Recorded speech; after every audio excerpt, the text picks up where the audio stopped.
അസ്സലാമു അലൈക്കും വറഹ്മത്തുള്ളാഹി വബറകാതുഹു. എല്ലാവർക്കും സുഖമാണ് എന്ന് വിശ്വസിക്കുന്നു. അതിനുവേണ്ടി പ്രാർത്ഥിക്കുന്നു. അല്ലാഹു സുബ്ഹാനഹു വ തആല നമുക്കൊക്കെ നല്ല സുഖവും സന്തോഷവും നൽകി അനുഗ്രഹിക്കുമാറാവട്ടെ. അൽഹംദുലില്ലാഹ്.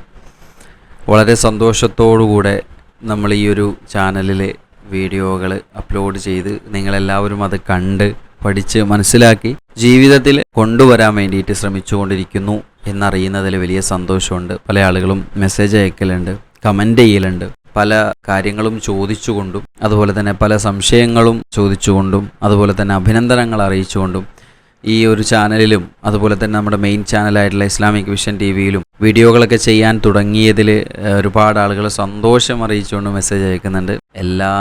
എല്ലാവരോടും ഒരുപാട് നന്ദിയുണ്ട്. ഇൻഷാ അല്ലാഹ് നിങ്ങളുടെ ഈ ഒരു സപ്പോർട്ടും ചേർത്ത് പിടിക്കലുമാണ് മുമ്പും ഒരുപാട് വീഡിയോകൾ ചെയ്യാനുള്ള പ്രചോദനം നൽകിയിട്ടുള്ളത്. ഇനിയും അങ്ങോട്ടും ഇത്തരത്തിലുള്ള നമുക്കെല്ലാവർക്കും ഉപകാരപ്പെടുന്ന നല്ല നല്ല കണ്ടന്റുകൾ ചെയ്യാൻ അള്ളാഹു തൗഫീഖ് നൽകി അനുഗ്രഹിക്കുമാറാവട്ടെ എന്ന് ആത്മാർത്ഥമായി ദുആ ചെയ്യുന്നു. അതോടൊപ്പം നിങ്ങളെല്ലാവരും ഈ ഒരു വീഡിയോ ലൈക്ക് ചെയ്യുകയും നിങ്ങളുടെ സംശയങ്ങൾ ചോദിക്കുകയും നിങ്ങൾക്ക് പറയാനുള്ളത് കമൻറ്റിലൂടെ അറിയിക്കുകയും അതോടൊപ്പം ഈ വീഡിയോ നിങ്ങൾ പലരിലേക്കും ഷെയർ ചെയ്ത് കൊടുക്കുകയും വേണം എന്നുള്ളതാണ്. ഇന്ന് നമ്മൾ പറയാൻ ആഗ്രഹിക്കുന്ന ഒരു കാര്യം എന്താണ് എന്ന് ചോദിച്ചു കഴിഞ്ഞാൽ വളരെ പ്രധാനപ്പെട്ട ഒരു ദിക്റാണ്. ഈ ഒരു ദിക്ർ ഹബീബായ റസൂലുള്ളാഹി സ്വല്ലല്ലാഹു അലൈഹി വസല്ലമ തങ്ങൾ എപ്പോഴും ദുആ ചെയ്തിരുന്ന ഒരു ദിക്റാണ്. നമ്മെ സംബന്ധിച്ചിടത്തോളം നമ്മളെല്ലാവരും മുഅ്മിനീങ്ങളാണ്, വിശ്വാസികളാണ് അല്ലേ? പക്ഷേ ഒരു മുഅ്മിനിൻ്റെ ജീവിതം എന്ന് പറയുന്നത് എപ്പോഴും പറയലുണ്ട് ബൈനൽ ഖൗഫി വറജായി. പല വീഡിയോകളിൽ നമ്മൾ പറഞ്ഞതാണ്. പേടി വേണം, ആഗ്രഹവും വേണം. പേടി മാത്രം ഉണ്ടായിക്കൂടാ, പേടിച്ചിങ്ങനെ ജീവിക്കുക. അതോടൊപ്പം ആഗ്രഹം നമുക്ക് വേണം. അല്ലാഹു സുബ്ഹാനഹു വ തആല നമ്മെ കൈവിടില്ല എന്ന വിശ്വാസം, അതാണ് യഥാർത്ഥത്തിൽ ആ റജാ കൊണ്ട് നമ്മൾ ഉദ്ദേശിക്കുന്നത്. അല്ലാഹു സുബ്ഹാനഹു വ തആല നമ്മെ കൈവിടില്ല എന്ന പ്രതീക്ഷ. അപ്പോൾ അതും ഇതിൻ്റെ ഇടയിലാണ് ഓരോ മുഅ്മിൻ്റെ ജീവിതവും. അപ്പോൾ തെറ്റുകളിലേക്ക് പോകുന്നതിനെ തൊട്ട് നമ്മൾ പേടിക്കപ്പെടേണ്ടതുണ്ട്. കാരണം ഇന്നത്തെ നമ്മുടെ ജീവിത ചുറ്റുപാടുകൾ അങ്ങനെയാണ് ഉള്ളത്, അങ്ങനെയാണ് നമ്മുടെ ജീവിത ചുറ്റുപാടുകൾ. അതുകൊണ്ട് തന്നെ പേടിക്കണം. നമ്മൾ ഒരു ഹറാമ് നമ്മുടെ ജീവിതത്തിലേക്ക് വരുന്നതിനെ തൊട്ട് നമ്മൾ പേടിക്കണം. ഹറാമിലേക്ക് നമ്മൾ നോക്കുന്നതിനെ തൊട്ടും നമ്മൾ കേൾക്കുന്നതിനെ തൊട്ടും ചിന്തിക്കണം. അത് വരാതിരിക്കാൻ വേണ്ടിയിട്ട് ശ്രദ്ധിക്കണം.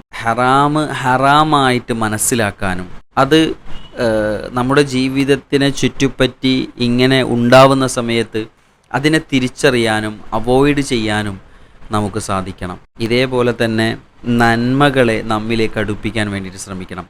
നല്ലതും ചീത്തതും തിരിച്ചറിയാനുള്ള ബോധം അത് അല്ലാഹു സുബ്ഹാനഹു വ തആല നൽകിയിട്ടുണ്ട്.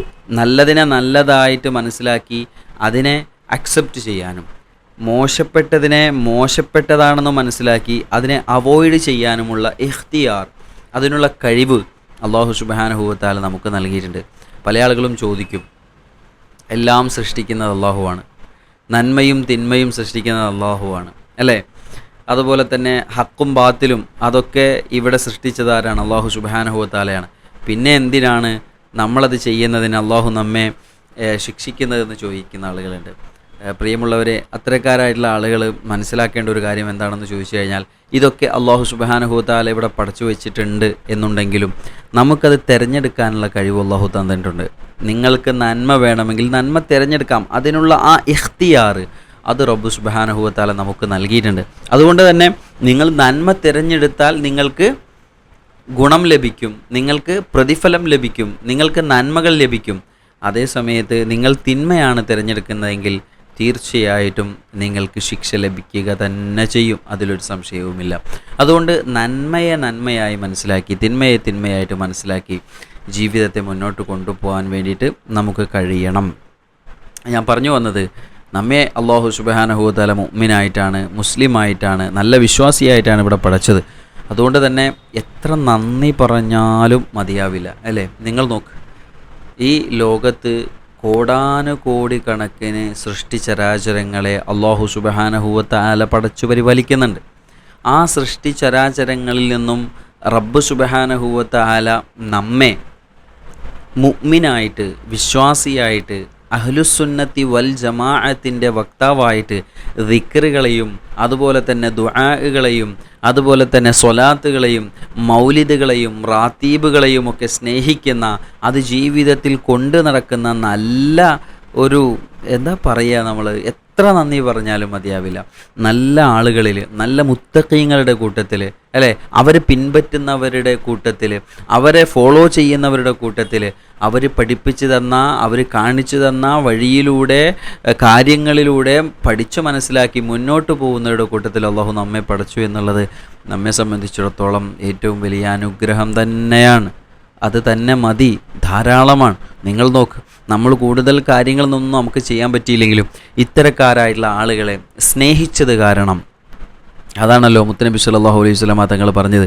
ഖിയാമത്ത് നാളെപ്പോഴാണ് എന്ന് ചോദിച്ചു വരുന്ന ഒരാളോട്, ഒരു സ്വഹാബിയോട്, നീ എന്താണ് അതിന് വേണ്ടിയിട്ട് ഒരുക്കി വെച്ചിട്ടുള്ളതെന്ന് ചോദിച്ചപ്പോൾ ആ സ്വഹാബി പറഞ്ഞത്, എനിക്ക് കൂടുതൽ അമലുകളും കാര്യങ്ങളൊന്നുമില്ല, പക്ഷേ ഞാൻ എൻ്റെ ഹബീബിനെയും എൻ്റെ റബ്ബിനെയും സ്നേഹിക്കുന്നുണ്ടെന്ന് ചോദിച്ചപ്പോൾ അൻത മഅമൻ അഹ്ബബ്ത എന്ന് അള്ളാഹുവിൻ്റെ റസൂൽ സ്വല്ലല്ലാഹു അലൈഹി വസല്ലം തങ്ങൾ പഠിപ്പിച്ചു കൊടുത്തെങ്കിൽ, നീ ആരെയാണോ സ്നേഹിച്ചത് അവരോടൊപ്പമായിരിക്കും നാളെ ആഖിറത്തിൽ എന്ന് പറയുമ്പോൾ, നമ്മൾ ആലിമീങ്ങൾ സ്നേഹിക്കുന്നുണ്ടെങ്കിൽ, മഹത്തുക്കളായ പണ്ഡിതന്മാരെ നമ്മൾ സ്നേഹിച്ചിട്ടുണ്ടെങ്കിൽ, അള്ളാഹുവിൻ്റെ ഔലിയാക്കളെ, ആ സ്നേഹം നമ്മുടെ മനസ്സിലുള്ള, കൽബിലുള്ള ആ യഥാർത്ഥ ആ സ്നേഹം നമ്മൾ അവരോട് പ്രകടിപ്പിച്ചിട്ടുണ്ടെങ്കിൽ തീർച്ചയായിട്ടും അവരോടൊപ്പം നമുക്ക് സ്വർഗത്തിൽ പോകാൻ പറ്റും. അപ്പോൾ ഈ പാവപ്പെട്ടവരായ നമുക്ക് രക്ഷപ്പെടാൻ ഒന്നു മതി. അതേതാണ്? ഹുബ്ബുൻ നബിയ്യി, ഹുബ്ബു ഔലിയ ഇല്ലാഹി തആല, ഹുബ്ബുൽ മുത്തഖീൻ, മുത്തഖീങ്ങളായ, മുഅ്മിനീങ്ങളായ, വിശ്വാസികളായ നല്ല അടിയാറുകളെ, അള്ളാഹുവിൻ്റെ ഔലിയാക്കളെ, അള്ളാഹുവിൻ്റെ അമ്പിയാക്കളെ എന്നു വേണ്ട എല്ലാ മഹത്തുക്കളെയും സ്നേഹിക്കുന്നത് കൊണ്ട് തീർച്ചയായിട്ടും നമുക്ക് അവരോടൊപ്പം സ്വർഗത്തിലേക്ക് എത്താൻ കഴിയും. യാതൊരുവിധ സംശയവുമില്ല. അള്ളാഹു നമ്മെ അത്തരക്കാരിൽ ഉൾപ്പെടുത്തി അനുഗ്രഹിക്കുമാറാവട്ടെ. ഞാനിന്ന് പറഞ്ഞു വന്നത് എന്താണ് എന്ന് ചോദിച്ചു കഴിഞ്ഞാൽ, മുഅ്മിനീങ്ങളായ നമ്മളെപ്പോഴും ദുആ ചെയ്യേണ്ട ഒരു പ്രാർത്ഥനയാണ് ഇത്. മുത്തുനബി സല്ലല്ലാഹു അലൈഹി വസല്ലം തങ്ങൾ എപ്പോഴും ദുആ ചെയ്തിരുന്നു എന്ന് സ്വഹാബിയായ മഹദിയായ ഉമ്മു സലമ ബീവി റളിയല്ലാഹു അൻഹ പഠിപ്പിച്ചെങ്കിൽ നമ്മളും എപ്പോഴും ദുആ ചെയ്യണ്ടേ ഈ പ്രാർത്ഥന? ഏതാണത്? അല്ലാഹുമ്മ യാ മുഖല്ലിബൽ ഖുലൂബി സബ്ബിത് ഖൽബി അലാ ദീനിക്. നോക്ക് നിങ്ങൾ, അല്ലാഹുവേ, ഖൽബുകളെ, ഹൃദയങ്ങളെ മാറ്റിമറിക്കുന്നവനായ അല്ലാഹുവേ, എൻ്റെ ഹൃദയം നിൻ്റെ ദീനിൻ്റെ മേൽ അടിയുറപ്പിച്ച് നിർത്തണേ. സബ്ബിത് ഖൽബി അലാ ദീനിക് എന്നതാണ് ആ പ്രാർത്ഥന. അപ്പോൾ ഈ ഒരു പ്രാർത്ഥന നമ്മളെപ്പോഴും ദുആ ചെയ്തുകൊണ്ടിരിക്കണം. മുത്തനബി സല്ലല്ലാഹു അലൈഹി വസല്ലം തങ്ങളെപ്പോഴും ദുആ ചെയ്തിരുന്നു. ഇതാ ഞാൻ നേരത്തെ ആദ്യം പറഞ്ഞല്ലോ, ബൈനൽ ഖൗഫി വർ റജാ. നമുക്കെപ്പോഴും ഒരു പേടി വേണം. നമ്മെ സംബന്ധിച്ചിടത്തോളം ഈ ദുആ നമ്മളെപ്പോഴും പ്രാർത്ഥിച്ചുകൊണ്ടിരിക്കണം. മുത്തനബി സല്ലല്ലാഹു അലൈഹി വസല്ലം തങ്ങൾ അവിടുന്ന് എപ്പോഴും ഇത് ദുആ ചെയ്തിരുന്നു, അല്ലേ? ഈ ഒരു ദുആ കൊണ്ട് നമുക്കൊരുപാട് ഗുണങ്ങളുണ്ട്. നമ്മുടെ ഈമാൻ ഉറക്കാൻ, നമ്മുടെ വിശ്വാസം ബലപ്പെടാൻ തീർച്ചയായിട്ടും ഇത് നമ്മെ സഹായിക്കുമെന്നുള്ളതാണ്. എന്ത് കാര്യങ്ങളിലേക്കും നല്ല ഈമാനികമായിട്ടുള്ള ശക്തിയോടുകൂടെ കടന്നു ചെല്ലാൻ, ഒരു പതറലില്ലാതെ, പേടിയില്ലാതെ, ബുദ്ധിമുട്ടുകളില്ലാതെ, പ്രയാസങ്ങളില്ലാതെ ഏതൊരു കാര്യത്തെയും നേരിടാൻ നമുക്ക് ഈ ദുആ കൊണ്ട് സാധിക്കുമെന്നുള്ളതാണ്. അല്ലാഹു സുബ്ഹാനഹു വ തആല നമുക്കതിനുള്ള തൗഫീഖ് നൽകി അനുഗ്രഹിക്കട്ടെ എന്ന് ആത്മാർത്ഥമായി ദുആ ചെയ്തുകൊണ്ട് നിർത്തുന്നു. അസ്സലാമു അലൈക്കും വറഹ്മത്തുള്ളാഹി വബറകാതുഹു.